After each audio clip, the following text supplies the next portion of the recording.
Tripodization has to occur in a faucet. You can't tripodize on marked ridges. And it's never going to happen on a lingual cusp. Now, if a lingual cusp, for some reason, now occludes into a fossa, well, let's say a lingual cusp of a mandibular first molar is now found in the central groove or the central fossa. What's it called? Crossbite. Is that now a non-functional cusp? Right. Now it becomes a functional cusp. Okay. Does it always have to be corrected? No. As long as it's stable and it's not a problem, it's okay. Okay.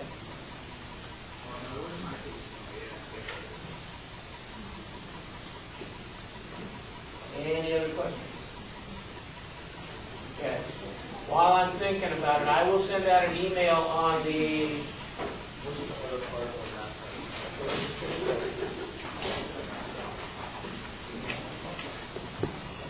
A lot of the things you guys have been working on, you've been working with an articulator all semester, but I don't think you know what that articulator is all about. There are 4 things on the articulator that you can adjust. You should know what those 4 things are, because you should adjust them for all the rotation. We talked about intercondylar distance and its effect on occlusal movement. We also talked about the fact that most articulators have a constant setting for the intercondylar distance. What is that intercondylar distance?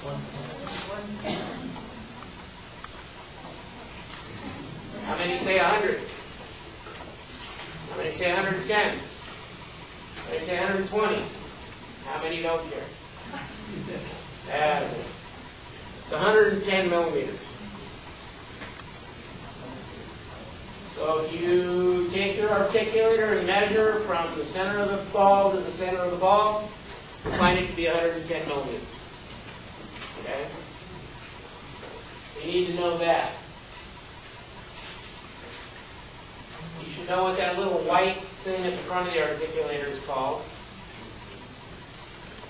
You should know what the little silver thing on the back of the articulator is called.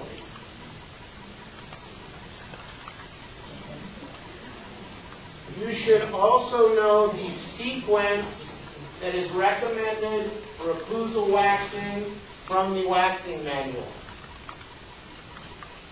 Many of you have been very creative and come up with your own concepts, I understand. But there is a reason why we taught those steps in waxing.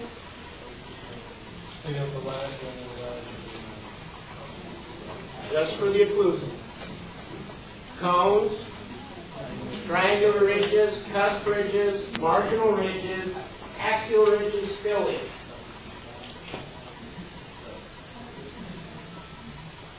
Okay? You should know all of those.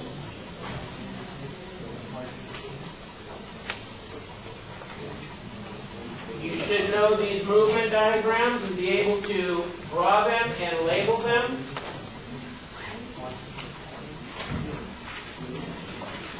And if I give you a occlusal diagram of opposing contacts, you should be able to tell me what is contacting where. Going to posterior teeth. Okay?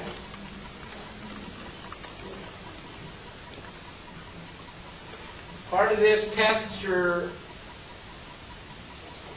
conceptual knowledge of what we were trying to teach, because I realized that we didn't have enough time for everybody to get to the level where they feel comfortable doing the wax ups. I think you guys did a great job on them.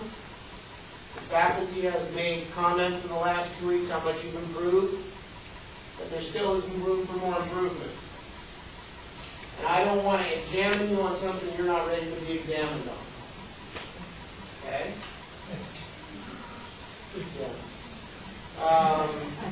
So you will be examined on it later. Don't think waxing is over.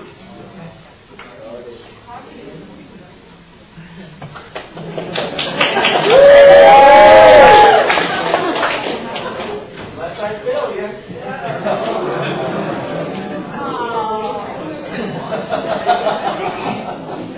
Realize the carvings were done so that you could get the tactile experience, get your eyes set for what these look like, and the measurement tolerances that we're asking you for. Now, we have been giving you up to 0.5 millimeter. To be totally honest, we've been pushing that up to 1 millimeter lately in certain things. No, it's not good, because you're going to start amalgam next semester with Dr. Fung, and if you go over 0.5 millimeter, you're into a T. If you want an R, you got to be within 1/10 of a millimeter. And that's in between teeth in the back of the mouth. Okay? So if you thought we were pushing precision, you ain't seen nothing yet. Okay? You will be asked to work the tolerances of microns. 40 microns. Okay? So, I will send out, like I said, an email about the lab final. Because the written final is going to be 80 questions, most people are not finishing that in the hour that we have for the final exam. So we will give the final exam in the lab starting at 2 next week. When you turn in your Scantron for the written, you will then get the laboratory final. And you will have whatever time you have left. I'm going to give you 2 hours to do the written, and then you get an hour to do the lab. The lab's written. You need to know what the articulator settings are, what 4 things. You need to know the sequence of waxing. You need to know what the little white cable on the front of the articulator is. You got to know what the silver latch is. If I come up with any other things, I will email those. But basically, it's conceptual things about the laboratory that you guys have been working with all semester. Okay? Does that sound fair? Yeah.